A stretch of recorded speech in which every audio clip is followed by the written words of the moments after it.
අපි අද හදන්න යන්නේ බ්‍රෙඩ් පීසා එකක්. ඉතින් මුලින්ම බලමු මොනවාද ඕන කරන දේවල් කියලා. කෑලි මිරිස් ටිකක්, ඉඟුරු, අමු මිරිස්, සුදු ලූණු, ඒ වගේම හීනියට කපාගත්ත බී ලූණු. ලුණු ගම්මිරිස් දාලා සීසන් කරගත්ත චිකන් ග්‍රෑම් 100ක් තියෙනවා. මොසරෙල්ලා චීස්, බටර්, cheese slices නැත්නම් cheddar cheese එක grate කරලා දාගන්නත් පුළුවන්. ඊට පස්සේ ලොකු තක්කාලි ගෙඩියක් හිණියට කපාගෙන තියෙනවා සෝස් එක හදාගන්න. මාළු මිරිස් පොඩිවට කපාගෙන, bay leaves කීපයක් තියෙනවා. tomato ketchup, ඒ වගේම cherry tomatoes ටිකක් තියෙනවා. මිරිස් කුඩු, ගම්මිරිස් කුඩු, ලුණු, dry parsley, ඒත් එක්කම olive oil, වෙන මොන හරි ඔයගලන් කැමති ඕනම තෙල් වර්ගයක්, sunflower oil තමයි මම අරන් තියෙන්නේ. parmesan cheese එක, ඒත් එක්කම පාන්. අපි බලමු කොහොමද මේක හදාගන්නේ කියලා. මුලින්ම මම හදන්න යන්නේ chicken curry එක. chicken පොඩක් ටෙම්පරාදු කරලා ගන්න හදන්නේ පාන් කුඩට දාගන්න. ඒකට මම මේ වගේ වාජනයක් තියලා තෙල් ටිකක් දාගන්නවා. තෙල් ටික රත් වීගෙන එනකොට මම එකතු කරගන්නවා ඉඟුරු, සුදු ලුණු වලින් මම ගත්ත ප්‍රමාණයෙන් භාගයක් දාගන්නවා. ඊට පස්සේ ඒ ටික චුට්ටක් ටෙම්පරාදු වෙනකොට ලුණු අමු මිරිස් එකතු කරගන්න ඕනේ. දැන් මම ලුණු වලිනුත් භාගයක් විතර එකතු කරගන්නවා.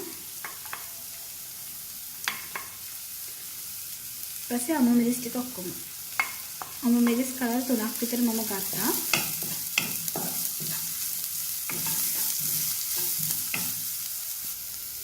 දැන් මේ ටික අන්තිමින් ටෙම්පරාදු වෙගෙන එනකොටම මම චිකන් ටික එකතු කරගන්නවා.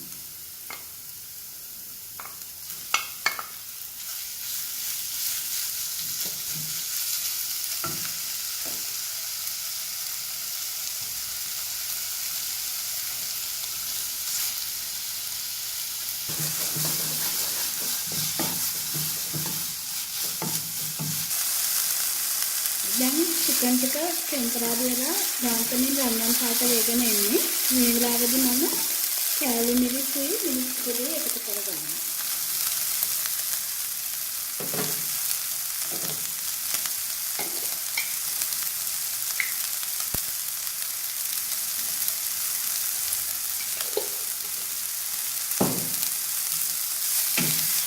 ඊට කලවම් කරන්නේ.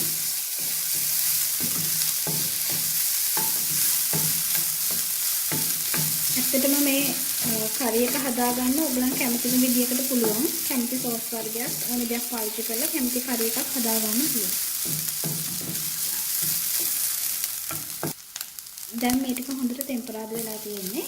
අන්තිමේට මම සෝස් ටිකක් කවලම් කරනවා. සෝස් ටිකත් මම ඔක්කොම දාන්නේ නැහැ. 3න් 2ක් විතර වගේ දාගන්නවා.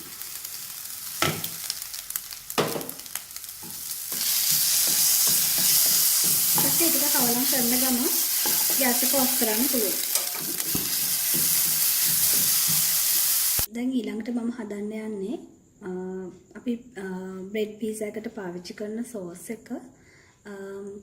ඇත්තට මේක පීට්සා සෝස් එකම නෙමෙයි.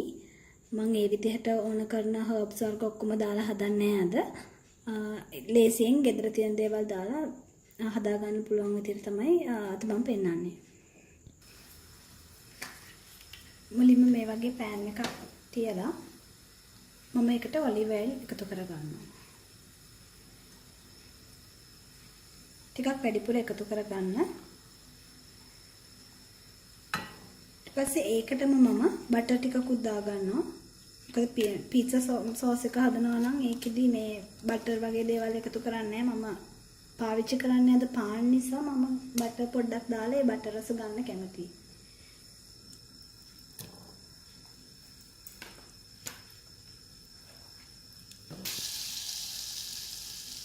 දැන් මේ වගේ තෙල් ටික රත් වෙනකොට මම එකතු කරගන්නවා සුදු ලුණු,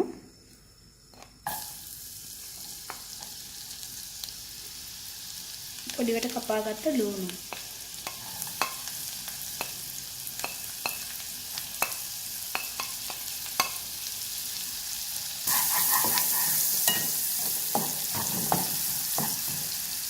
ලුණු ටිකයි සුදු ලුණු ටිකයි මේ විදිහට ටෙම්පරාදු වෙනකොට ඒකට තක්කාලි ටික එකතු කරගන්න.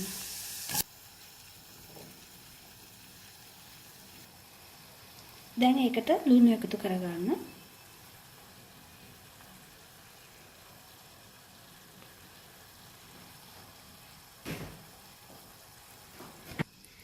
ලුණු එකතු කරගත්තට පස්සේ පියන වහලා ගින්දර චුට්ටක් අඩු කරලා වහලා තියන්න විනාඩි 10ක් විතර. දැන් තක්කාලි ටික හොඳට තැම්බිලා තියෙන්නේ. ඒ වෙලාවේදී මම හැන්දෙන් මේ විදිහට තක්කාලි ටික පොඩි කරගන්න. දැන් මම මේකට බේ ලීව්ස් කීපයක් එකතු කරගන්නවා.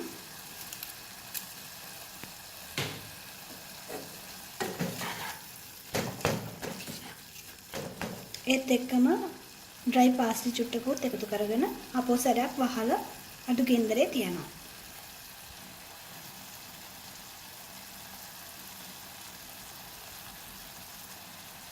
දැන් මේ වෙලාවේදී මිරිස් කුඩු ටිකක් උයි අර කලින් ඉතුරු කරගත්ත ටොමැටෝ කෙචප් ටිකයි එකතු කරගන්න පුළුවන්.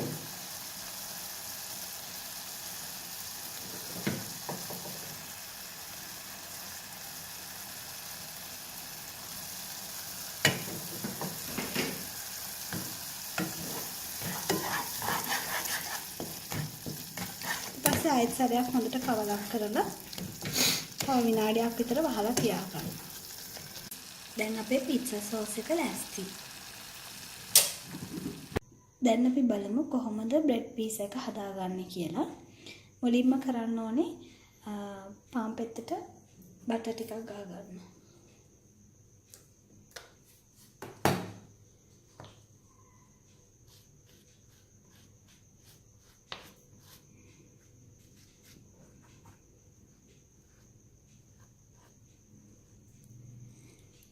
ඊට පස්සේ අපි හදාගත්ත පිට්සා සෝස් එක ටිකක් දාලා ඒක හොඳට තවර ගන්නවා.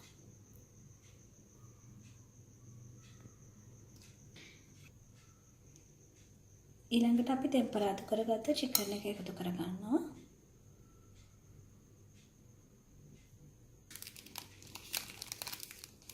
ඊළඟට එකතු කරගන්න චීස් ස්ලයිසස් මේ විදිහට පොඩියට කපලා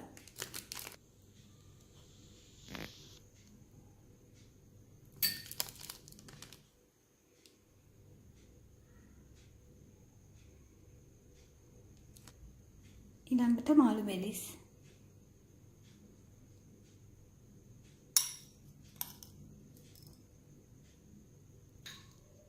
ඊළඟට චෙරි ටොමැටෝස්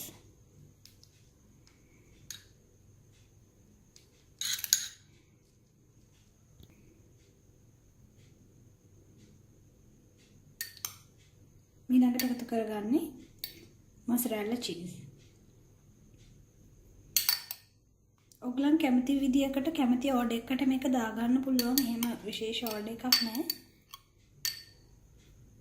නමුත් චීස් නම් උඩින් දාන්න ඕනේ. අන්තිමේට මම එකතු කරගන්නේ පාමසාන් චීස් ටික.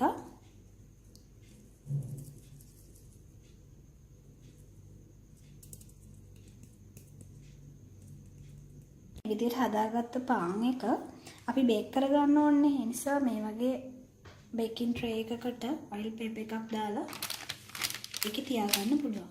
මේ විදිහට ඔයගලන්ට කැමති ඕඩර් එකකට කැමති ප්‍රමාණයක් බ්‍රෙඩ් ස්ලයිසස් හදාගන්න පුළුවන්. දැන් මම බ්‍රෙඩ් පීස් 6ක් හදාගෙන තියෙන්නේ. මේක අපි දැන් බේක් කරගන්න ඕනේ සෙන්ටිග්‍රේඩ් අංශක 160 විනාඩි 20ක්. ඔන්න දැන් අපේ පීට්සා ටික කෑමට ලෑස්ති. ඉතින් බේක් කරලා ඉවරුනහම ඒක තියෙන්නේ මෙන්න මේ විදිහට. ඉතින් ඕගොල්ලෝ දවසක හදලා බලන්න. ආයෙත් රසවත් කෑමක් එක්ක අපි එකතු වෙමු.